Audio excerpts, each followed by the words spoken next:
2 లక్షల ధర ఉండే బైక్ను లక్షకే తీసుకెళ్లండి, 10 లక్షల వాహనాన్ని 5 లక్షలకే సొంతం చేసుకోండి అంటూ ఆఫర్స్ ఇస్తున్న ముఠా ఆచూకీని పోలీసులు కనుగొన్నారు.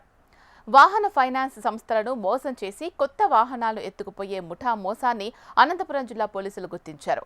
ఎస్పీకి వచ్చిన ఫిర్యాదుతో ఆరా తీస్తే ఈ వ్యవహారం బయటపడింది. ఒక ఫైనాన్స్ సంస్థ ఫిర్యాదుతో ఈ నయా మోసం నిగ్గు తేల్చడానికి వారం రోజులుగా పోలీసులు ప్రయత్నిస్తున్నారు.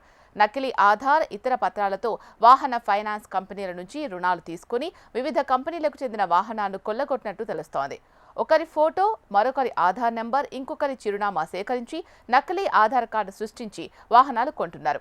అలా కొన్న వాటిని విక్రయించడానికి ఏపీ, తెలంగాణ, కర్ణాటక రాష్ట్రాల్లో ప్రత్యేకంగా ఏజెంట్స్ను ఈ ముఠా నియమించుకుంది.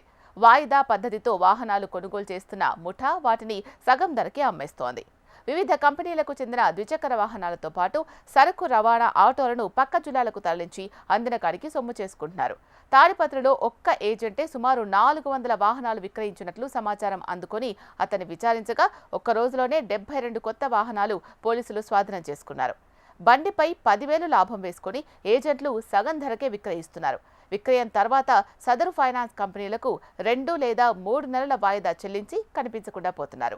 వాహనాలకు సంబంధించి సరైన పత్రాలు లేకపోవడంతో పోలీసులకు ఫిర్యాదు చేసే అవకాశం లేకుండా పోతోంది. తమ వద్ద కొన్న వాహనాలకు పేపర్లు ఉండవని, రిజిస్ట్రేషన్ చేసుకోవడానికి వీలుండదని ఏజెంట్లు ముందుగానే చెప్పేస్తున్నారు.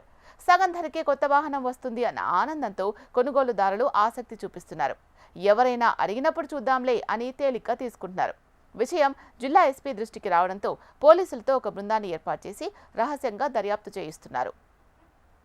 అంతర్రాష్ట్ర స్థాయిలో ఈ రాకెట్ ద్వారా కోట్ల రూపాయలు చేతులు మారినట్లు సమాచారం అందుతోంది.